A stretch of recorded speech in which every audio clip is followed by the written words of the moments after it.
Hey guys, what's up? This is Alex Drops.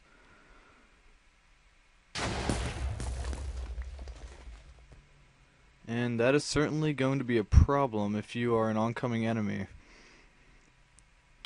And so what I got for you today is something in which I have appropriately named the Dart Storm. This is what it looks like over here. Dimensions would be 6 by 4 by 8. Now, the first thing you're probably going to notice is this, of course, giant splatter of darts. And that was the whole inspiration behind this cannon, was really I wanted to create a cannon that really couldn't miss, that would spread out over a pretty far area and, just cause complete devastation. And I think I came up with something that's pretty good. Now you might be wondering at this point, why is it so tall? Because the rest of the dimensions are pretty good, 4 by 6, considering there's 5 cannons here to be dealt with. The reason for that is because I wanted to make this as scattered as possible, and the way a single dispenser fires up with one arrow, if I were to put a block here, it would be dead center every single arrow, but the farther you put it away, the arrows actually become more and more inaccurate, and so sometimes you'll have an arrow right here, and sometimes it'll be way over here.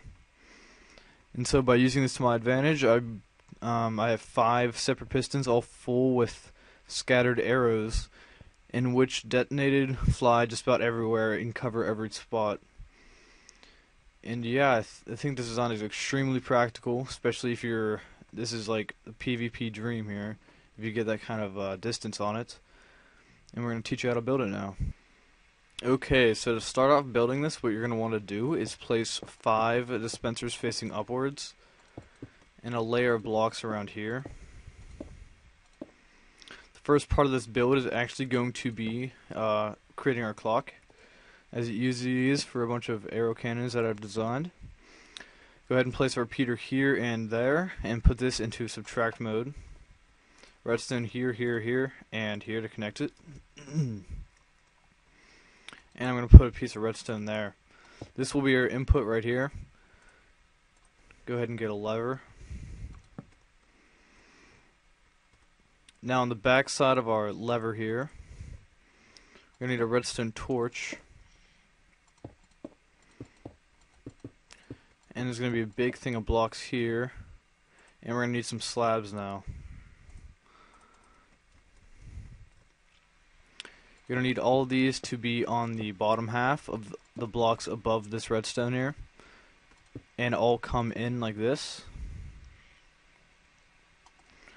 And this is a perfect spot to put our dispensers now. You're going to need 6 of them all facing in. Just like that. Block there. This redstone should be activated by this torch and come all the way up here.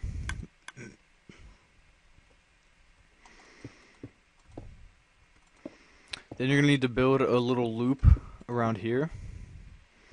This should come all the way to the end, but make sure to place an extra block right here so when the TNT is ignited it doesn't fall onto these slabs and blow up. This redstone over here is actually going to go up a block. You're going to need a bunch of repeaters here all along like that. Block here.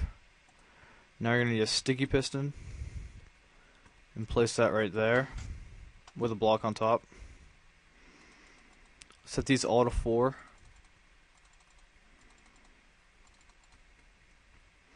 Block here, here, and here, and there, and destroy the middle one and put a torch instead. This should come out 3 and then in, like this.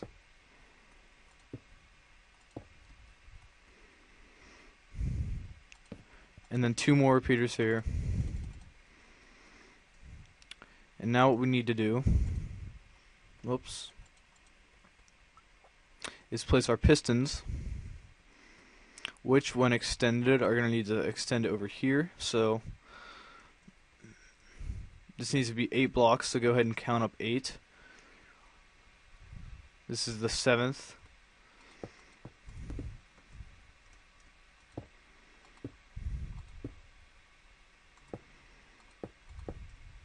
And this should come down just like that.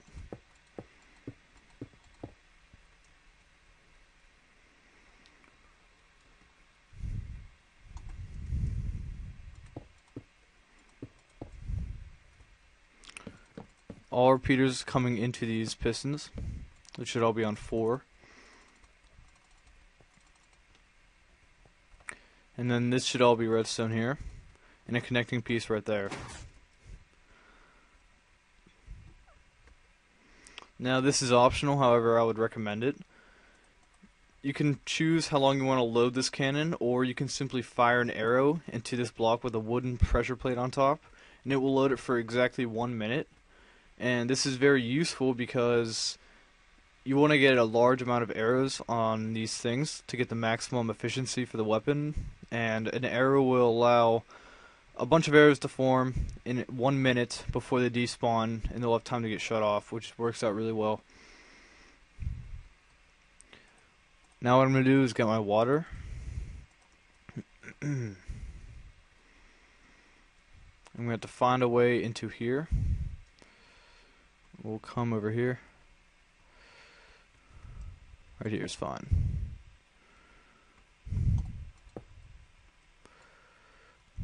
And place your water all along here.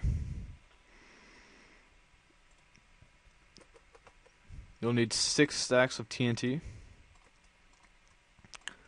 Place 1 of each in each dispenser.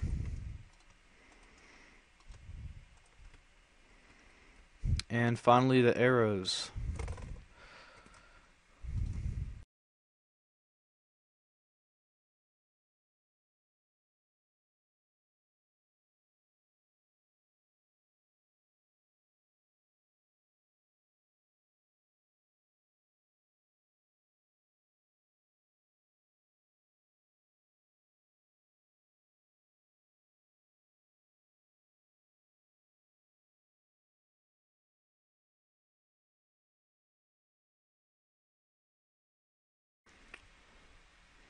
Alright, now that we're all loaded up, it's time to give it a try. Make sure this is set to subtract mode, and simply flip this lever down. And this is how you load. Of course, you wouldn't normally break it off this early, but I'm going to stop it now, just to see if it works. TNT ignites there. And we get a nice little spray of arrows. And that's just about it for this design. I hope you guys enjoy it. Relatively small other than the height, and that can't really be avoided. And so that's all I got for you. I hope you guys enjoy. Tell me what you think in the comments section, and like the video. See you next time.